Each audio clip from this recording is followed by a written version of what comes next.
Hi, welcome back. Last time we looked at questioning about standing in their shoes to show that we really understand their circumstances. What we're going to look at now, the next S in our possible structure, prepare, open, stand in their shoes, this is summarising. Now for me this is absolutely critical and so few salespeople actually do this well. This is the point at which you are going to demonstrate to the customer that you've understood them correctly.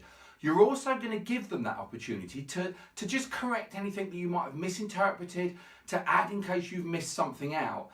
Now for me, whenever I'm going through that questioning phase, that standing in their shoes, all the time at the back of my mind I'm thinking, have I got enough to do a decent summary with this person? Have I got enough to do a decent summary with this person?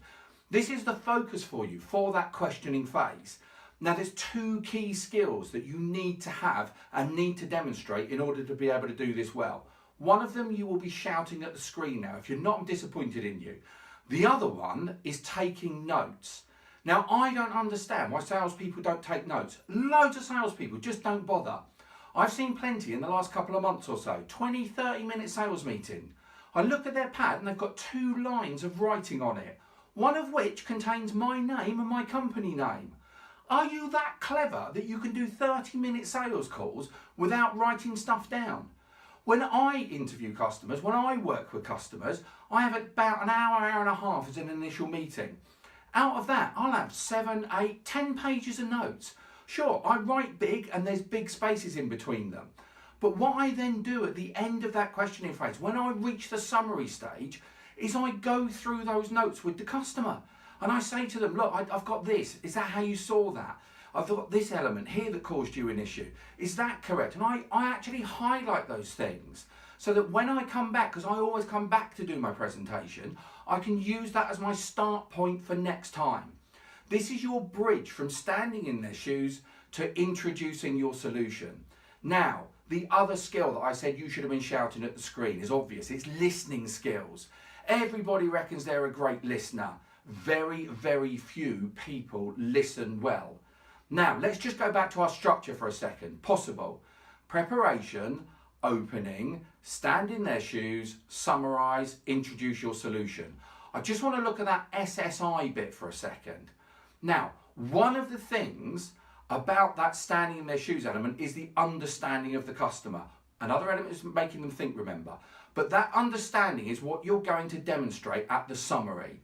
One of the things that gets in the way of that is you are already thinking about the I, the solution. How does stuff link to your solution? Don't worry about it. You'll find it out. One of the biggest issues is, and one of the things that affects people's listening skills, is they've got all these preconceived ideas and all the great stuff that they're enthusiastic about their product. Leave it alone. They're not interested. Find out their situation and then summarise their situation back to them. Then you can get to the point about your solution. What that causes you to do, if you've got that too focused in your mind, is to listen badly because you hear something that's associated with the solution and you want to get straight to it straight away. Don't.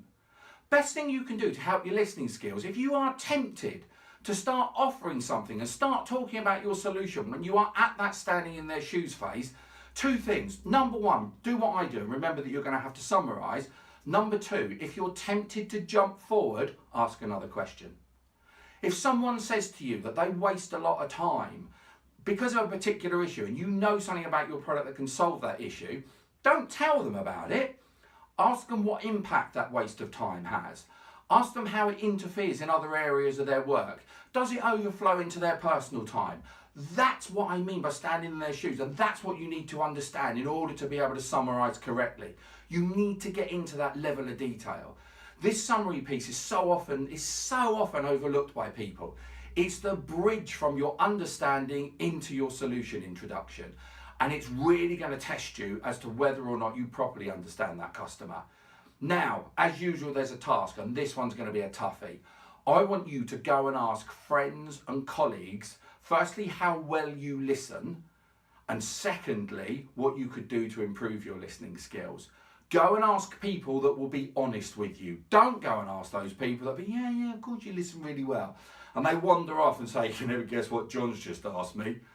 The other thing is, if you would like a little checklist, a little test for you in terms of how well you listen, then just send an email to me, which is at the end here, steve@sportingdifference.com, and I will send you a sheet to actually make you really challenge what your listening skills are like.